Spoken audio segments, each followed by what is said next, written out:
जय मसीह के मित्रों। हिजकिय्याह नबी पुराना नियम का एक बहुत ही महत्वपूर्ण भविष्यवक्ता। कलाम ऐसे शानदार तरीके से लोगों के सामने रखा कि लोग विचलित हो गए।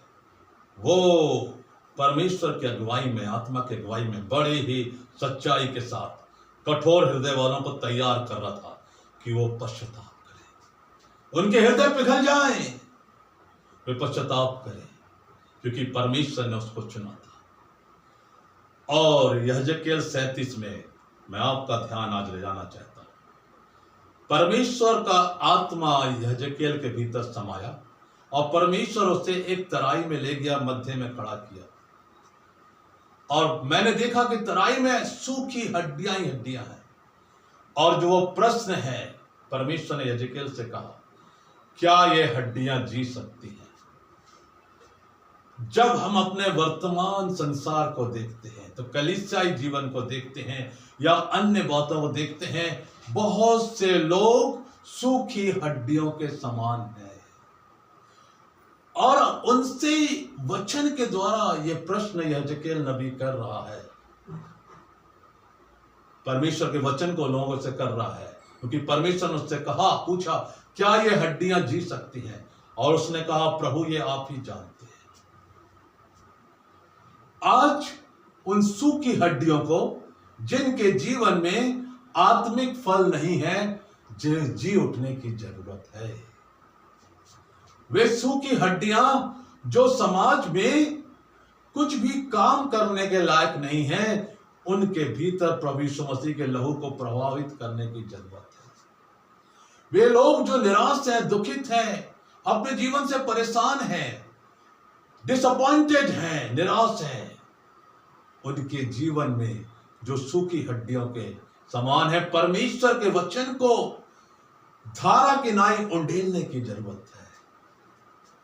और आज 21वीं सदी के इस काल में मुझे और आपको ये जिम्मेदारी दी गई है। कलीसिया के लोग जो प्रभु यीशु मसीह पर विश्वास करते हैं, जो परमेश्वर पिता के अगुवे हैं, यहेजकेल के समान पहरुए हैं, वॉचमैन हैं, उन्हें अब तैयार होना है कि इन सूखी हड्डियों को परमेश्वर का वचन सुना है। वचन में लिखा है कि परमेश्वर ने यहेजकेल से कहा, भविष्यवाणी कर कि ये जी उठे। और परमेश्वर के वचन के अनुसार जब यहेजकेल ने भविष्यवाणी की, तो हड्डियां एक दूसरे से जुड़ गई, उनमें नसें चढ़ी, मांस आ गया, जिसका अर्थ बहुत अच्छा है कि जो पहले सूखा जीवन था, उसमें प्राण आया, उनमें आकार आया, एक स्वरूप आया।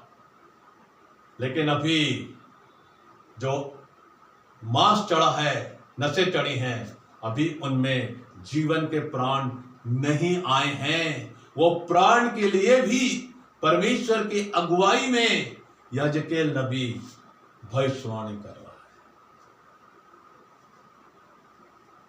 पौलुस भविष्यवाणी पर बड़ा जोर देते हैं, लेकिन ये भी कहते हैं कि भविष्यवाणी करने वाला ईमानदारी के साथ परमेश्वर के भय में भविष्यवाणी करे, ताकि कलीसिया की उन्नति हो। यहेजकेल नबी वही कर रहा है। आज सूखी हड्डियों को परमेश्वर का वचन सुनाने की बहुत जरूरत है, उनको जिलाने की बड़ी जरूरत है। और उसके लिए एक उदाहरण बहुत जरूरी है। जब प्रभु यीशु मसीह लाजर को जिंदा करने गए, लाजर के शव को लपेटकर कब्र में रख दिया गया था। जब प्रभु यीशु मसीह भीड़ के साथ वहां पहुंचते हैं, लाजर की बहनें मार्था और मरियम हैं, तब प्रभु यीशु मसीह ने एक बहुत अच्छी प्रार्थना की है। हे परमेश्वर पिता, मैं तेरा धन्यवाद करता हूं, क्योंकि तू मेरी हमेशा सुनता है, तू प्रार्थनाओं को सुनने वाला परमेश्वर है।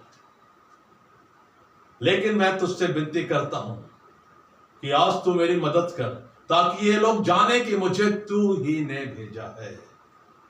Let the people know that I am sent by you.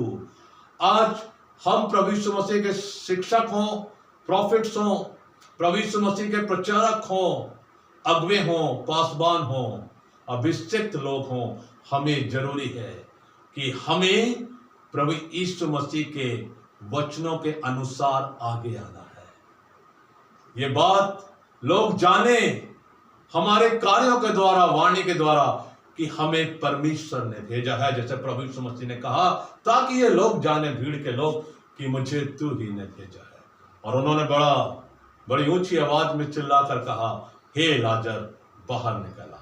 तो लाजर बाहर निकल आया और उसके मुंह पे अंगोछा बंधा था, उसे उतार दिया गया। और उसके बाद प्रभु ने कहा, उसे अब खोल दो और जाने दो।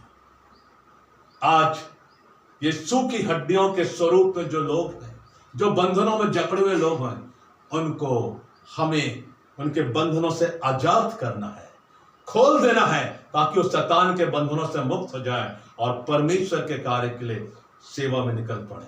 वो जहां भी काम कर रहे हैं वहां पर परमेश्वर के गवाह बने।